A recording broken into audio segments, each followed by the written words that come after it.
Cześć, dzisiaj jestem w browarze Stu Mostów i razem z Benem porozmawiamy trochę o nowości, o piwach dzikich, które były fermentowane z dodatkiem winogron.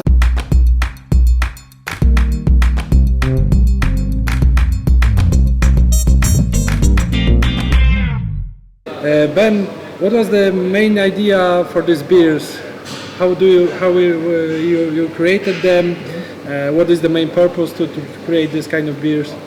So the main idea of this is like kind of mix little bit the whole fermentation thing between beer and wine. You know, like here in the brewery and the brewers and myself, we are like big fans of all these natural wines.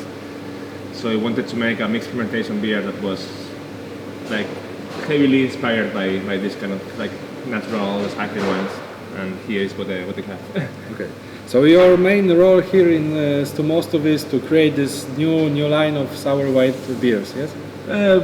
Part of it. Like that's what my contract says somehow, but like also like taking care of like the clean beer. So that will be like the thing nowadays. It's like 20% of my job here.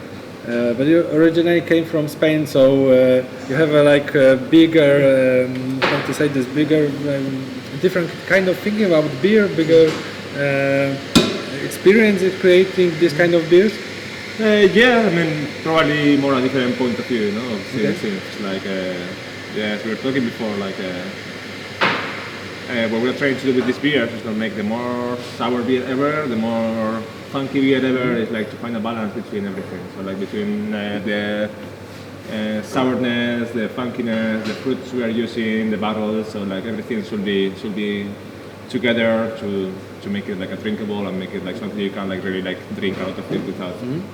What was the way to create these beers? How did it begin? It's been a long process. Like, so this beer, like the base was brewed.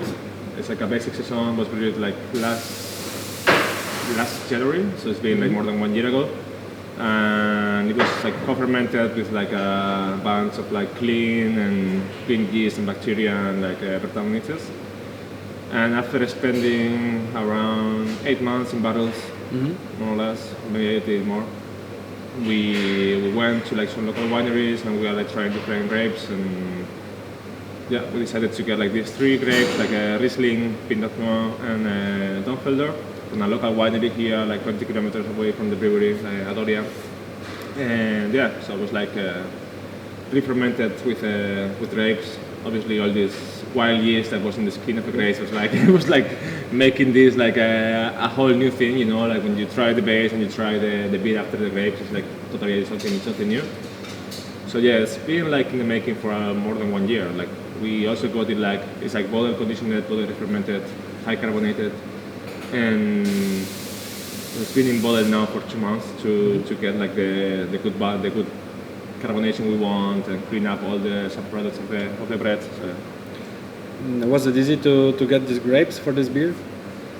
Easy, not easy. It was like, well, like, you know, it's something I like for this beer is like to bring something more local to the beer thing.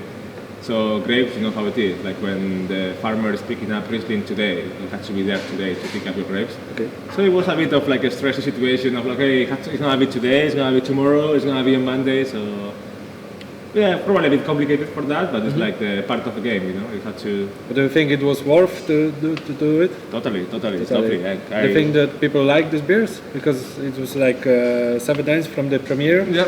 So yeah, first opinions. So far, the feedback has been good. Like I think like for a lot of people especially in Poland, it's gonna be something new, you know, like. Don't judge it as a lambic, don't judge it as a wine, don't judge it as a, I don't know, mixed fermentation beer. Like it's a mix of everything and nothing, you know. So yeah, like, so far the feedback is being pretty good. I think people is happy with it. And do you think that this balancing between the wine and the beer will gain more people to try the beer or try the craft beer? I hope so. I mean, like when we make beers, I don't think I have in mind anyone special, you know. I don't make beers for like the geeks. I don't make beers for the some geek people. We just like make beers. We think they are gonna be good and they are gonna be like easy drinking, but hopefully, you know, like it's gonna get some attention of some people that is like not really 100% into the craft beer scene, and it can be a good point to start. You know, like Okay. Are you planning new beers in this series? There's the wild beer. Yeah, planning a lot. Like as you saw before, our battle program is still really humble and small, and it's gonna get bigger. But yeah, I feel like for this year we're gonna have like planning around 10 releases from the Okay. wild series.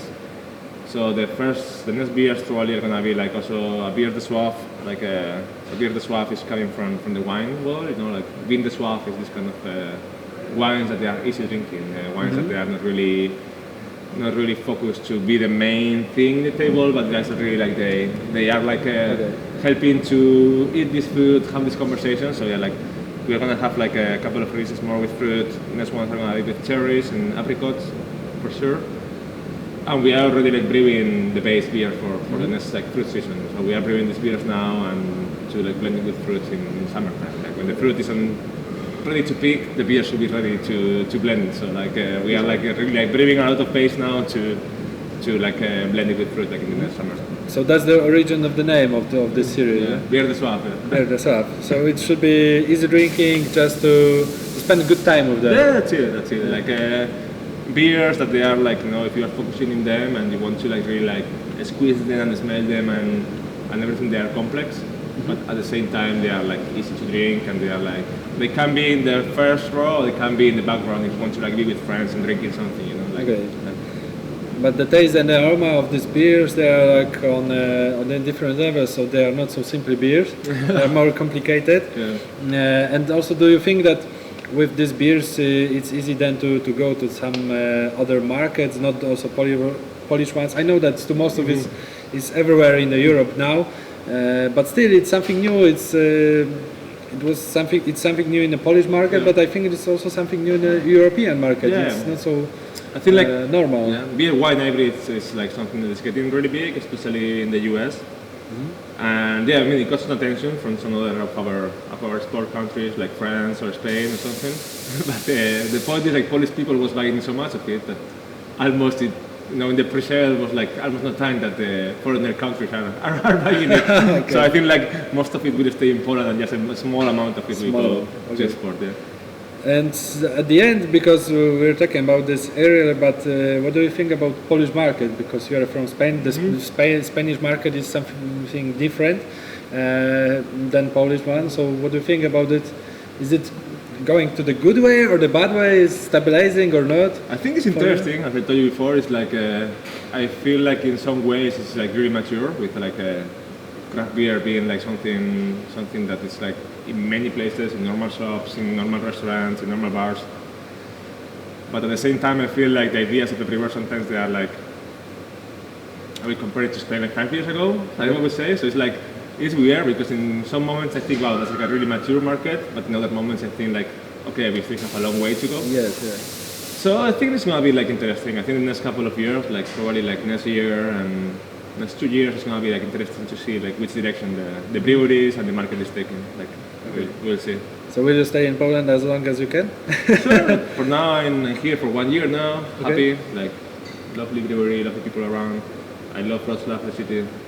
Bit too cold in winter, but but no, it's been nice, and for sure I'm gonna be like here for a while. I think like I think I found a nice place to work, nice team, nice brewery. I think we are making like a really good beer, making a lot of changes, and I think we are here to try to make our best. So I think it's gonna be a good year for us. Okay. So thank you for this short interview. Thank you for coming. Now we'll talk in Polish. So, jeżeli jeszcze macie możliwość, jeżeli jeszcze się nie wyprzedały te piwa w waszych miejscowościach, to warto po nie sięgnąć, bo jest to naprawdę limitowana edycja. No i warto czekać na nowe wypusty, tak jak tutaj w wywiadzie wspomnieliśmy, będą z wiśniami, będą z morelami już niedługo. A póki co, no warto znaleźć to w swoich miejscowościach albo przyjechać właśnie tutaj do Wrocławia, do Stu Mostów i spróbować tych piw. Także na zdrowie. Cheers. Cheers. We have empty. Yeah.